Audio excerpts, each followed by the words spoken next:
வணக்கம். இன்றைக்கி வீடியோவில் நம்ம ரொம்பவே டேஸ்டியான தயிர் சாதம் எப்படி செய்கிறதுன்னு பார்க்க போகிறோம். நல்லா குழைவாக நல்லா டேஸ்டியாக எப்படி தயிர் சாதம் செய்கிறதுன்னு வாங்க வீடியோவில் பார்க்கலாம்.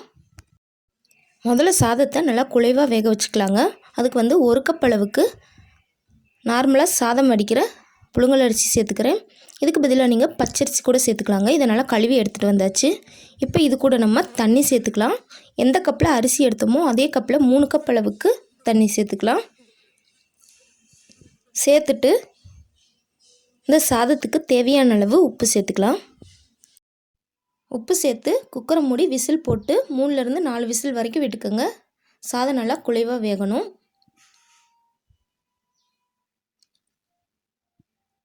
சாதம் நல்லா வெந்துருச்சு பாருங்கள். நல்லா குழைவாக வெந்திருக்கு.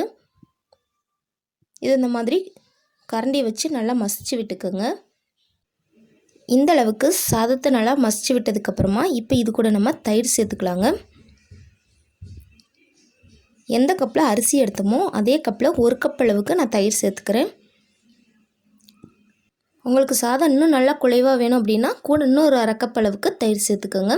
கூடவே கொஞ்சமாக உப்பு சேர்த்துக்கலாம். நம்ம ஏற்கனவே சாதம் வேக வைக்கும்போது உப்பு சேர்த்துட்டோம். அதனால் பார்த்துட்டு அளவாக சேர்த்துக்கோங்க. சேர்த்துட்டு இதை நல்லா மிக்ஸ் பண்ணி விட்டுக்கோங்க. சாதத்தை நல்லா இந்த மாதிரி மசிச்சு மிக்ஸ் பண்ணி விட்டுக்கோங்க. இந்த அளவு நல்லா மிக்ஸ் பண்ணி விட்டதுக்கப்புறமா இப்போ இது கூட நம்ம காய்ச்சி ஆற வச்ச பால் சேர்க்க போகிறோங்க. 1 கப் அளவுக்கு பால் சேர்த்துக்க போகிறோம்.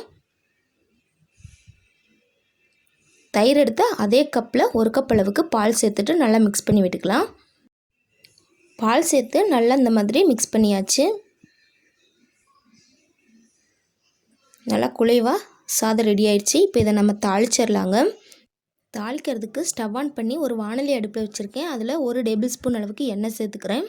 எண்ணெய் நல்லா சூடானதுக்கப்புறமா அதில் 1/2 டீஸ்பூன் அளவுக்கு கடுகு உளுந்தம் பருப்பு சேர்த்துக்கிறேங்க. கூடவே 1 டீஸ்பூன் போல் இஞ்சி பொடி பொடியாக நறுக்கி சேர்த்துக்கிறேன். கூடவே ஒரு பச்சை மிளகாயை பொடி பொடியாக கட் பண்ணி வச்சுருக்கேன். அதையும் சேர்த்துக்கலாங்க.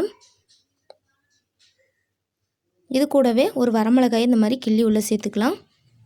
ஒரு கொத்து கருவேப்பிலையும் சேர்த்துட்டு இதை நல்லா வதக்கி விட்டுக்கலாம். இஞ்சி பச்சை மிளகாய் கருவேப்பிலையெல்லாம் நல்லா பொரிஞ்சதுக்கப்புறமா ஸ்டவ்வை ஆஃப் பண்ணிவிட்டு இதை நம்ம ஏற்கனவே கிளறி வச்சுருக்க சாதத்து கூட சேர்த்துக்கலாங்க. நம்ம தாளித்து வச்சது எல்லாத்தையும் நம்ம கிளறி வச்ச சாதத்தோடு சேர்த்து நல்லா மிக்ஸ் பண்ணி விட்டுக்கலாங்க. கூடவே மாங்காய் கட் பண்ணி வச்சுருக்கேன். அதை இது கூட சேர்த்துக்கலாம். மாங்காய் தேவைப்பட்டால் சேர்த்துக்குங்க. கூடவே கொஞ்சமாக மல்லி இலைகளையும் பொடி பொடியாக கட் பண்ணி வச்சுருக்கேன். அதையும் சேர்த்துட்டு நல்லா மிக்ஸ் பண்ணி விட்டுக்கலாம். ஏற்கனவே நம்ம உப்பு போட்டிருக்கோம். பார்த்துட்டு தேவைப்பட்டால் கூட கொஞ்சம் உப்பு சேர்த்துக்கோங்க. சேர்த்துட்டு நல்லா மிக்ஸ் பண்ணி விட்டுக்கலாங்க. அவ்வளோதாங்க, சுவையான தயிர் சாதம் ரெடி ஆயிடுச்சு. கண்டிப்பாக நீங்களும் உங்கள் வீட்டில் ட்ரை பண்ணி பாருங்கள். ட்ரை பண்ணிவிட்டு எப்படி வந்துச்சு அப்படிங்கிறத மறக்காமல் கீழே கமெண்டில் சொல்லுங்கள். இந்த வீடியோ உங்களுக்கு பிடிச்சிருந்தால் லைக் பண்ணுங்கள், ஷேர் பண்ணுங்கள். மறக்காமல் நம்ம சேனலை சப்ஸ்கிரைப் பண்ணிக்கோங்க. தேங்க்ஸ் ஃபார் வாட்சிங்.